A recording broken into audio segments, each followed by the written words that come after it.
안녕하세요. 오토기업 김정민입니다. ID4, ID3 판매량 갑자기 물어보시는 분들이 많아서 또 뭐야 했더니 유튜브는 이게 상호작용을 자꾸 하니까 어디에서 관련된 영상이 이제 뭐 좀 이상한 영상이나 잘못된 영상이 올라오면 그걸 막 질문을 하십니다. 그러면 뭐 각자 다른 채널에서 하는 얘기들은 그분들이 알아서 하는 얘기들이고 본인이 하고 싶다는데 뭐 누가 말려요. 그리고 유튜브는 진입장벽이 낮으니까 카메라만 켜고 그냥 얘기를 누구나 할 수 있으니까 맞다 틀리다 일단 하고 보는 거잖아요. 그러니까 뭐 하는 거 말릴 수는 없는데 문제는 그거 듣고 와가지고 ID4, ID3가 가장 많이 판매가 됐다는데 어떻게 된 겁니까? 궁금합니다. 품질이 별로라면서요. 그러면 세계적으로 많이 판매가 됐으니 좋은 거 아닌가요? 판매량이 증명하는 거 아닌가 이렇게 생각을 하신단 말이에요. 자, 이 판매량을 보실 때 이 시장조사기관에서 판매량이 제일 많이 일어났다. 폭스바겐이 ID4, ID3를 제일 많이 판매를 했다. 근데 그게 건전성을 기반으로 영업이익이라든지 폭스바겐 전체 그룹에 큰 도움이 되는 정상적인 판매였다 그러면 시장조사기관에서 벌써 뉴스를 여러 번 내고 폭스바겐에서도 이걸 가만히 이 통계를 뭐 여러 방면으로 쓰지 이걸 그냥 소극적으로 우리가 몇 대 판매했습니다 이 정도로만 표시하지 않습니다. 지금 ID4 같은 경우에는 내연차 전기차 중에서는 1등을 했다 그러는데 그 내막을 보시면 폭스바겐이 사실 기대를 건 시장이 중국 시장이에요. 근데 이 중국 시장에서 폭스바겐 ID4가 지금 판매량이 말이 아닙니다. 처음에 중국 시장에 출시가 됐을 때 대략적으로 3만 불 정도에 출시가 됐었습니다. 그러니까 4천만 원이 약간 안 되는 돈이었죠. 3천 후반대. 그러다가 작년 초에 25,000달러로 가격을 19% 내렸어요. 그리고 나서 또 9월에 그래도 안 되니까 21,100달러 거의 우리나라 돈으로 2,600만 원.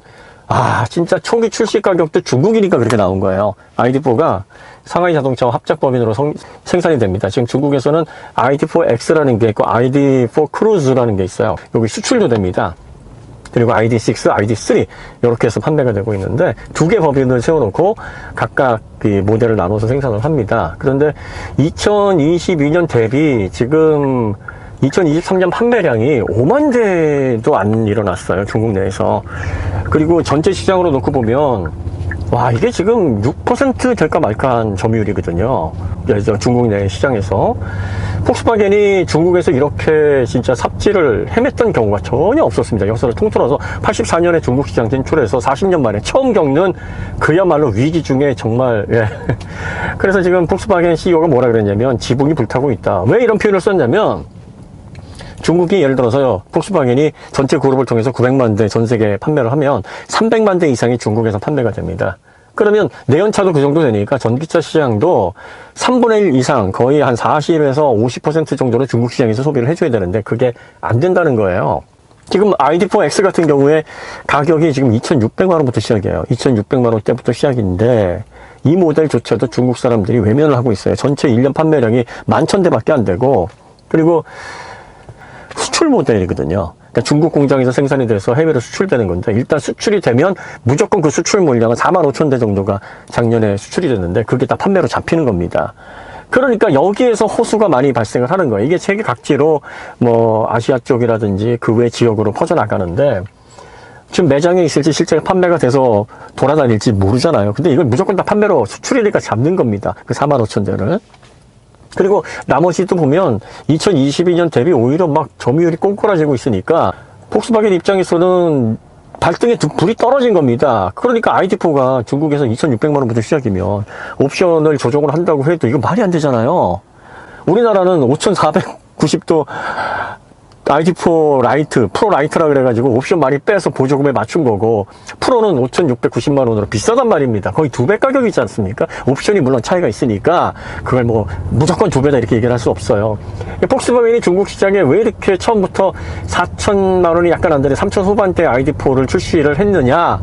중국은 한 40년 정도 시장을 닦아놨고 그리고 중국 내 생산시설이 잘 갖춰져 있습니다. 그래서 비용을 낮출 수 있는 준비가 잘 갖춰져 있고 그리고 또 중국에서 계속 점유율을 잃다 보니까 전기차만큼은 이제 분위기를 잘 잡아서 앞으로 미래 먹거리이기 때문에 중국 시장을 기반으로 해서 다시 예전에 폭스바겐의 명성을 쌓기 위해서 중국 전기차들에 대한 중국 사람들의 뽕이 심하니까 가격 경쟁력을 확보하기 위해 최소의 이익을 남기고 판매하겠다는 전략으로 전 세계에서 가장 싸게 4천도 안 되는 3,900만 원대에 출시를 했단 말이에요. 그런데도 불구하고 안 사요. 처음에는 폭스바겐 브랜드를 보고 그래 폭스바겐의 전기차니까 우리가 사줘야지 늘 하던 대로 중국 사람들이 사봤는데 이게 중국에서 나오는 BYD의 전기차보다 못하다라는 소비자들이 막 생기는 겁니다. 더군다나 니오, 샤오펑, 그리고 또 북경 자동차나 그 상하이 합작사 말고 원래 상하이 자동차에서 전기차 내고 있고 지리, 또 지커 이런 데서 막 좋은 전기차들이라고 하는 자기들이 막 국뽕으로 야 이런 전기차 우리 만들어 하는 전기차들이 막 쏟아지니까 쿠테어 ID4 이거 여러 가지 뭐 출력 면에 있어서 평범하고 뭐 드럼 브레이크에 보면은 상품성이 안 좋잖아요. 그러니까 중국 사람들이 가격을 이렇게 여러 번 내리는데도 불구하고 안 사는 겁니다. 이러면 대박이 나야 되는 거예요. 솔직히 그 가격으로 우리나라에 판매되다가 그 생각을 해보세요. 2,600만 원부터 ID4 시작이고 2,200만 원이에요. ID3는. ID3도 계속 가격을 낮추면서 지금 2,200만 원대부터 시작입니다. 이렇게 판매가 된다고 한번 생각을 해보세요. 17,000달러가 안 돼요. 그러면 우리나라 같으면 아마 대박 없어서 못 팔고 지금 언제 받을 수 있으니까 난리가 났을 텐데 중국은 그래도 안 산다는 겁니다. 이런 전기차가 성공했다고요? 이런 전기차가 뭐 대단하다고요? 이런 전기차가 폭스바겐에게 어떤 의미가 있어요? 아무 의미가 없는 거예요. 판매가 일어나면 그 판매가 어떤 방식으로 일어났는지 영업이익은 얼마나 건전하게 거둬들여서 전체 그룹에 플러스가 되는지 뭐 이런 것들을 종합적으로 판단을 해봐야 되는 겁니다. 작년에 중국 시장을 비롯해서 유럽도 마찬가지고 미국 시장도 할인을 많이 해주고 특히나 IRA에서 7,500 텍스 크레딧 겨우 받게 돼서 그나마 ID4 판매가 이루어진 거지. 사실 미국에서 판매되는 전기차 가운데서 수입 전기차 중에서 ID4가 가장 싸게 판매가 되고 있거든요.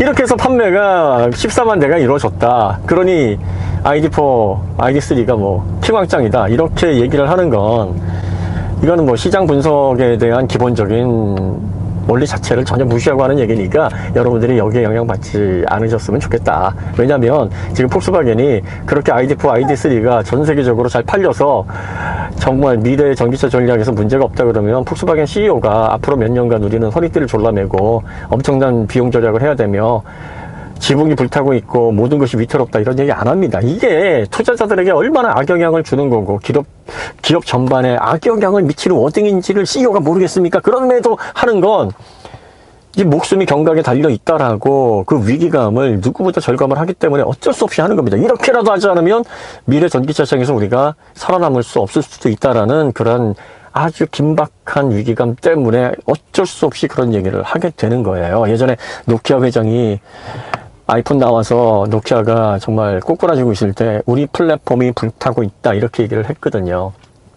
지금 중국 통계를 쭉 보시면 야 폭스바겐이 중국은 진짜 유럽보다도 폭스바겐의 아예 그냥 폭스바겐의 무대예요. 폭스바겐이 쥐락펴락하고 폭스바겐이 팥을 가지고 매주를 쓴다 그래도 믿는 시장이었습니다. 그런데 여기에서 미래 전기차 전략 중에서 가장 허리가 되는 ID4, ID3가 가격을 지금 덤핑에 가까운 말도 안 되는 가격에 판매를 해서 어떻게든 재고를 밀어내려고 해도 사람들이 안 산다는 겁니다. 전년 대비 계속 꼬꾸라지고 있고 결과적으로 수출 물량 45,000대 닥닥 긁어 먹어가지고 배 타고 나가면 이거 다 판매된 거야 라고 해서 통계를 잡아가지고 겨우겨우 지금 14만 대 매출을 딱 잡아가지고 그걸 자랑하고 있다? 폭스바겐은 유럽 전반에 걸쳐서 현대 기아 딜러보다 훨씬 더 많은 딜러 보유하고 있고 판매 유통사들 굉장히 많이 보유하고 있습니다. 그리고 실질적으로 뭐 전 시장에 몇 대만 깔아도 현대 기아의 몇 배예요. 그런데 그럼에도 불구하고 제값 받지도 못하는데도 불구하고 이 정도 실적이다. 밀어내기 위해서 정말 헐값에 헐값으로 판매를 하고 있는데도 이 정도라 그러면 거의 이거는 폭스바겐이 이제 다시 시작해야 된다. 이건 방법이 없다. 이런 결론밖에 안 나오는 거예요. 그리고 현대기아가 우습게도 우리나라에서만 헐값으로 우리나라에서만 막 할인하고 막 대폭 덤핑하고 그래요. 다른 나라에서는 절대 안 합니다. 미국이요? 리스로 해서 텍스 크레딧 받을 수 있게 판매를 하긴 하고 그리고 또 보조금 못 받는 구역에서 그 정도는 또 할인을 해주는 그런 정책을 펼치고 있긴 한데 그럼에도 불구하고 워낙에 MSRP를 높게 잡아놨기 때문에 여기에 세금 플러스 되고 못 플러스 되고 하면 우리나라보다 기본이 1,500 정도는 더 비싸게 깔고 들어갑니다. 그러니까 지금 현대기아에서 나온 그 실적은 전 세계를 통틀어서 여러분들이 야 이렇게 건전성을 확보해서 판매를 하고 있고 제값받고 제대로 남기고 기업이 제대로 남기지 못하고 영업이익을 제대로 못 보잖아요. 그러면 그게 부실화로 연결이 되는 거예요. 900만 대를 파는 기업이 300만 대의 비중을 가지고 있는 중국 시장을 잃어버리면 600만 대가 되잖아요. 그럼 600만 대만 팔고 허리띠 돌려매면 되겠다. 아니에요. 그 기업은 900만 대의 규모에 맞게 모든 운영이 맞춰져 있습니다. 생산 기반, 그리고 근로자들, 그리고 R&D 관련해서 유통, 각종 부대 비용들이 다 900만 대에서 발생하는 매출에 맞춰져 있는데, 그게 막 꼬꾸라지기 시작을 한다 그러면 회사 자체가 정상적으로 유지가 되질 않을 뿐더러, 판매를 했는데도 제값을 받지 못해서 영업이익을 제대로 거두지 못한다 그러면 그게 부실화가 되고 장기화됐을 때 결국 도산으로 이어지는 거예요. 지금 폭스바겐이 그런 굴레에 갇혀서 이렇게 나가다가 우리가 얼마 버티지 못해서 지금의 지위를 유지하기는커녕 결국 우리가 도태될 수밖에 없는 그런 위기에 봉착할 수 있게 그런 궁지에 물려 있구나라는 걸 자각했기 때문에 지붕이 불타고 있다. 모든 것이 위태롭다. 영업이익이 이 정도로 망가져 있고 전기차 시장에서는 이익을 기대할 수 없을 정도로 지금 상품성이 있어서 밀리고 있기 때문에 결과적으로 우리가 타개할 수 있는 방법은 다른 거 없다. 비용을 아끼는 수밖에 없다. 허리띠 졸라매자. 이렇게 얘기를 할 수밖에 없는 거고, 그 다음에 판매량은 어떻게든 덤핑을 치든 뭐라든 내야 되는 건, 자동차는 밸류체인이 얽혀서 유지되는 산업입니다. 처음에 발주를 할 때 중국에 몇 대, 미국에 몇 대, 유럽에 몇 대, 대한민국에 몇 대 해서 수량을 맞춰놓고 그 수량에 맞게 단가를 책정을 합니다. 부품업체에게. 이 정도는 너희가 생산해서 우리에게 납품할 수 있게 우리가 판매를 할 거야 라고 해서 가격을 선정하는데, 판매량이 거기에 미치지 못하면 어떻게 돼야 됩니까? 그만큼의 손해를 제조사가 보상을 해줘야 돼요. 그러면 그렇게 해서 보상을 해주든 깎아서 팔든 결과적으로 결과는 비슷하니까, 이왕이면 매출이라도 많이 높여서 회사가 크게 위기에 빠져 있지 않다라는 인상을 주기 위해서 덤핑으로 그래서 밀어내는 겁니다. EV9 사태도 비슷한 거예요. 이걸 보고 분석을 하셔야 되는 겁니다. 단순히 수치만 보고 분석을 하시면 그럼 소비자들이 다 하게요.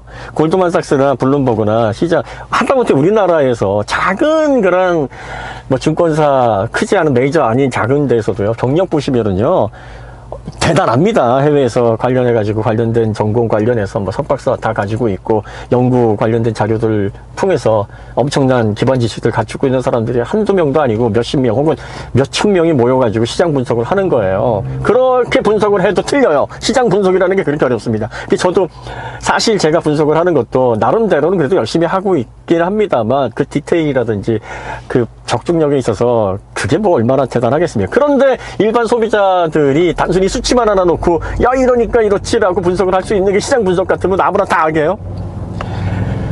물론 유튜브는 또 이 맛에 보는 거예요. 이렇게 근거도 없고 그냥 믿음의 영역으로 해가지고 아무 말이나 막 하고 그러면 소비자분들은 사실 시간이 없으니까 팩트체크 못하니 그보다 더 못한 지식을 가지고 계신 분들도 계실 수 있으니까 서로 그래서 혼란의 도가니도 엉뚱한 얘기들 주고받고 하면서 자기들끼리 정신승리하고 이런 맛의 유튜브를 즐기는 건 맞으나, 결과적으로 이것이 사실에 입각한 그런 분석이 아니고 상당히 좀 혼란스러운 그냥 내피셜에 불과하다. 여러분들이 이렇게 가볍게 재미로 넘기시면 됩니다. 폭스바겐은 지금 위기가 맞아요. 그리고 제값받고 정확하게 영업이익을 내면서 회사가 앞으로 미래의 차세대 모빌리티 전략을 잘 이끌어 나갈 수 있도록 뭔가를 준비해야 되는데 그 기반이 지금 안 되니까 중국 시장에서 무너지는 거 보세요. 중국 시장에서 ID3를 2,200만 원에 ID4를 2,600만 원부터 시작을 해가지고 판매를 하겠다는데도 이게 계속 매출이 꼬꾸라지고 있는데 지금 폭스바겐이 똥줄이 타는 거지. 어떻게 그 심정을 어떻게 말로 표현을 해요? 이래도 안 되는데 가격이라도 밀어내면 EV9 가격 할인해주니까 확 나가잖아요. 그러니까 적어도 이런 현상으로 현재 이런 위기의 타겟책을 가격으로 어떻게든 극복을, 사실 가격으로 극복하는 게 가장 안 좋은 방법인데 가격으로라도 극복을 해야 되는 그런 절대절명의 위기인데 가격으로 밀어내는데 중국 시장에서 약발이 안 먹는 겁니다. 그 중국은 폭스바겐이 가장 공을 들이고 폭스바겐의 무대라고 할 수 있는 그 시장임에도 불구하고 그렇다는 거예요. 그런데 위기가 아니다. 이렇게 얘기를 하는 건 뭘 보고 내리는 결론이냐, 결국은 이제 정신승리의 영역이다라고 해서 저희가 이렇게 말씀을 드리는 거고, 어쩔 수 없어요. 일반인들이 그 시장 분석이라는 그 어려운 분야에 뭔가 이야기를 펼치다 보면 이렇게 헛발질을 할 수밖에 없습니다. 이게 사실 제품 분석보다 시장 분석이 더 어려운 건데 이런 것들을 좀 별거 아니라고 생각하시는 분들이 좀 계신 것 같아서 가끔 좀 안타까울 때가 있습니다. 예, 저렇게 그 얘기를 하게 되면 나중에 시간이 지나면 저거 수습하기 어려울 텐데 뭐 이런 생각이 좀 들고요. 어쨌든 폭스바겐 ID4, ID3 갑자기 뭐 오늘 따라서 뭐 질문을 하시길래, 그리고 또 뭐 누가 그렇게 얘기를 했기 때문에 관심이 있어서 하는 게 아니라 자꾸 이런 얘기들이 잘못되게 이렇게 확산되면 안 되잖아요. 그러니까 이렇게 비교해서 들을 수 있을 만한 내용이 있어야 이렇게 크로스 체크를 하실 수 있는 정보로 사용할 수 있다. 그래서 저희가 올려드리는 겁니다. 오늘 이야기 여기서 마치도록 하고 다음에 더 좋은 콘텐츠로 찾아뵙겠습니다. 감사합니다.